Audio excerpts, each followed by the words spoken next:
Donc, bilan du chapitre 1 sur les transferts thermiques. Donc, vous avez vu dans l'activité qu'il est essentiel pour décrire un système à notre échelle de prendre en compte ses propriétés microscopiques puisque les molécules atomes-ions sont en mouvement incessant et qu'ils contribuent aux propriétés à notre échelle, c'est-à-dire par exemple si les molécules vont plus vite, la température augmente, ça je peux le mesurer à notre échelle. Il faut donc faire le lien entre microscopique et macroscopique, ça c'est grâce au nombre d'Avogadro.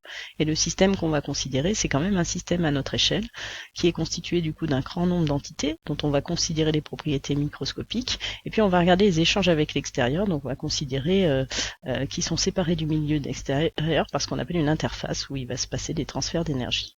Donc si je reprends l'exemple de ma pomme et que je fais bilan de l'énergie de ce système, soit c'est une énergie qui est liée à son mouvement, ce qu'on appelle l'énergie mécanique, qu'on a déjà vu, énergie potentielle de pesanteur et énergie cinétique, donc ça c'est si elle bouge, mais si elle bouge pas, elle peut quand même gagner de l'énergie.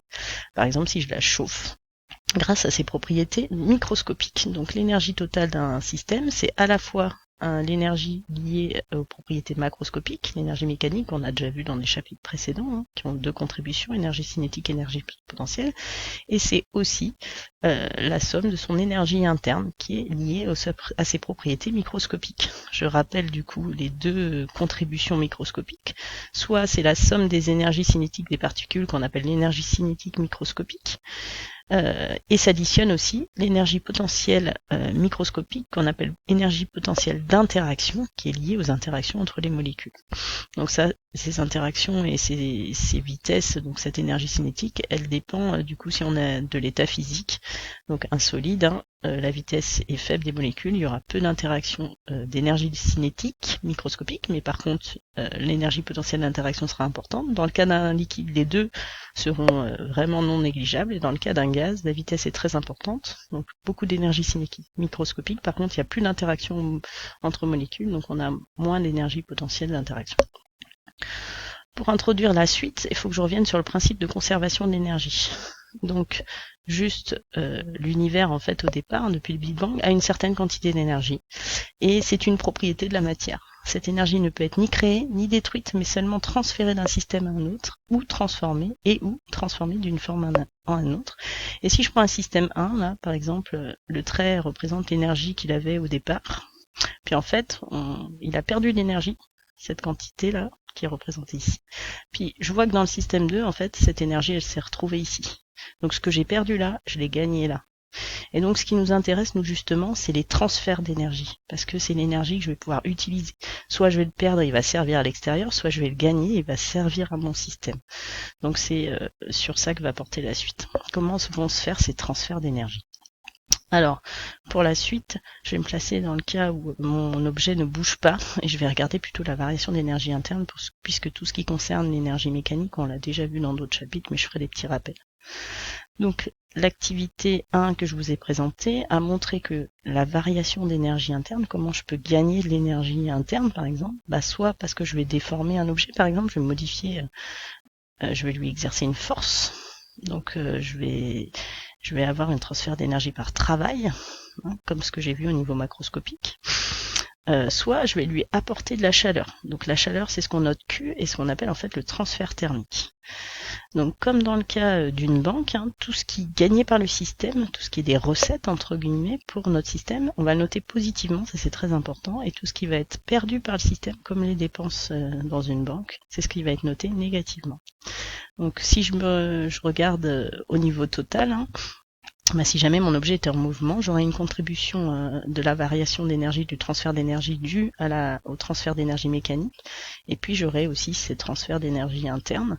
Donc l'énergie mécanique, on l'a déjà vu dans un autre chapitre, la variation d'énergie mécanique, s'il y en a une, elle est due aux forces non conservatives, donc elle est contenue dans ce terme-là, et puis le delta U, on le retrouve là et là. Alors, comment mesurer la variation d'énergie interne ? Que j'exerce un travail, par exemple que je déforme mon objet, ou alors que je lui apporte de la chaleur, c'est-à-dire que j'exerce un transfert thermique. Dans tous les cas, je vais avoir une augmentation de température. Mesurer la variation de température d'un système va me permettre de déterminer la variation de l'énergie interne. Alors la formule, elle est donnée ici. En fait, plus je vais avoir une différence de température, plus mon énergie interne va varier de façon importante. Ça va dépendre aussi de la masse de mon objet et d'une propriété qui est spécifique à la matière. En effet, le transfert d'énergie va dépendre aussi de la structure microscopique de mon système, de sa nature microscopique. Et donc ça va être spécifique à chaque espèce chimique. Donc pour l'eau, j'ai une valeur, pour le bois, j'ai une autre valeur, et ainsi de suite. Donc ce petit c, ça s'appelle la capacité thermique massique du matériau. Alors quelle est son unité? U est en joules, M en kilogrammes, et delta T, son unité du système international de la température, c'est Kelvin. Donc ça veut dire si je veux C, je vais diviser par M et je vais diviser par delta T. Je vais donc avoir des joules par kilogramme et par Kelvin. C'est donc ça qui caractérise l'unité de la capacité thermique massique. Elle sera donnée dans les exercices.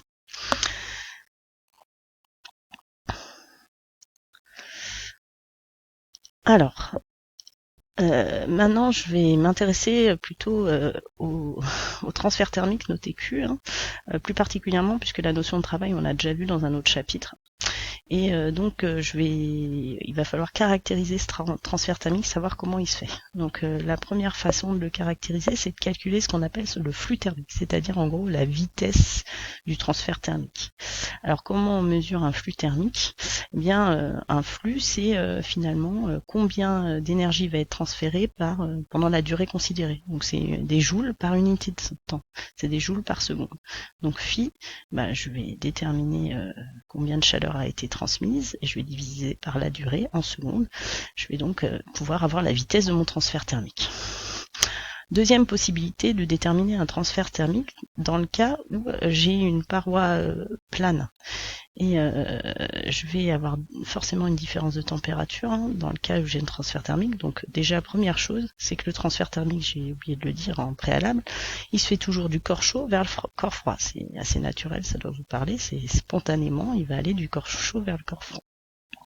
Et donc si je considère ma paroi plane, chaque matériau va s'opposer plus ou moins au transfert d'énergie. Et ça, c'est ce qu'on appelle la résistance thermique du matériau. Plus cette résistance est importante, plus le flux va être petit. Par contre, plus la différence de température entre les deux, l'extérieur et l'intérieur de la paroi, entre guillemets, plus cette différence de température est importante, plus par contre la température va avoir tendance à traverser le matériau, et donc du coup le flux thermique il peut s'exprimer comme étant égal à delta T sur cette résistance thermique. Donc delta T toujours en Kelvin. Le flux, j'ai oublié de le dire tout à l'heure, c'est l'équivalent de ce que vous avez vu en première S, énergie des joules par seconde en fait, c'est ce qu'on appelle une puissance et ça s'exprime du coup en watts, comme ce que vous avez vu en première S. Donc le flux est en watts, la température est en Kelvin, et bien R, si je le bascule de l'autre côté, ça va être égal à delta T sur phi, donc R c'est des Kelvin par watt. Alors comment au niveau microscopique, ça on peut vous le demander aussi, va se faire ces échanges d'énergie, ces transferts d'énergie. Alors il y a trois façons d'effectuer des transferts thermiques. Soit le transfert se fait par conduction. Donc au niveau microscopique, je vous engage à regarder la petite vidéo. J'ai mis plusieurs vidéos qui expliquent un peu autrement. Il y en a une qui est très très bien faite, qui s'appelle sur ScienceClick. Donc quand je vais chauffer, je vais augmenter l'agitation de mes molécules au bout de la barre. Là. Et du coup, ces molécules, elles vont taper, elles vont forcément vibrer d'autant plus, et puis elles vont transmettre du coup cette agitation thermique aux molécules de proche en proche, et ça va remonter tout le long de la barre. Et du coup, le transfert thermique, là, la chaleur, elle va se diffuser dans la barre par conduction, on dit. Deuxième possibilité, alors là l'exemple est peut-être pas très clair, mais si je prends une casserole que je la mets sur le feu là, et que elle contient de l'eau pour faire chauffer de l'eau qui est au-dessus va être plus froide que l'eau qui va être en dessous. Et donc l'eau froide étant plus lourde que l'eau chaude, elle va tomber, donc on va avoir des mouvements de la matière au sein de la casserole qui vont transmettre du coup de la chaleur. Et donc ça c'est ce qu'on appelle la convection. Donc il y a besoin d'un milieu matériel là aussi. Donc là c'est sans mouvement de proche en proche, alors que là c'est avec mouvement, c'est ce qu'on appelle la convection. Puis il y a un troisième mode de transfert d'énergie thermique, c'est par rayonnement. Tous les corps chauds émettent des ondes électromagnétiques, plutôt dans l'infrarouge d'ailleurs. Et donc sans cette fois besoin de milieu matériel, on peut avoir un transfert d'énergie thermique par rayonnement. Enfin, dans ce chapitre, on vous demandera de réaliser des bilans d'un système. Alors là, pas de calcul mathématique, on applique la formule qu'on a vue. Généralement, le système étant immobile, ce terme-là sera nul. Donc on aura delta U égale W plus Q. On va vous demander quoi? 1. De définir le système. Ensuite, de repérer comment les transferts d'énergie peuvent se faire. Est-ce que c'est par travail? Est-ce que c'est par chaleur? Donc ça, le décryptage de l'énoncé doit vous le dire. Par travail, on a des travaux de type mécanique, donc dû au mouvement, au déplacement d'un objet à cause d'une force. On a du travail qui peut être de type électrique, comme on l'a vu dans le chapitre. Et sinon, c'est un transfert thermique, ça c'est assez facile à décrypter dans un énoncé. Ensuite, on va se poser la question si ces transferts d'énergie sont positifs ou négatifs, c'est-à-dire reçus par le système ou perdus par le système. Et puis ensuite, en fonction de la question, soit on va vous demander de calculer delta U, soit, par exemple, très souvent dans des frigos, par exemple, ce qu'on appelle des machines thermiques, on a un cycle, c'est-à-dire que l'énergie va se transformer ou va se convertir d'une forme à un autre, et puis comme c'est un cycle, il n'y a pas de perte d'énergie, donc le delta U égale à 0, donc en fait le travail plus le transfert thermique va être égal à 0. Voilà, ça dépend des exercices. Je vais prendre du coup l'exemple de l'exercice résolu 6 dans votre livre, où on a un sauna qu'on maintient à une température constante. Donc si la température est constante, déjà premier réflexe, c'est que le delta U égale MC delta T. Le sauna ne bougeant pas, il n'y a que de l'énergie interne. La variation d'énergie interne, du coup, est nulle s'il n'y a pas de variation de température. Ça, c'est la première chose.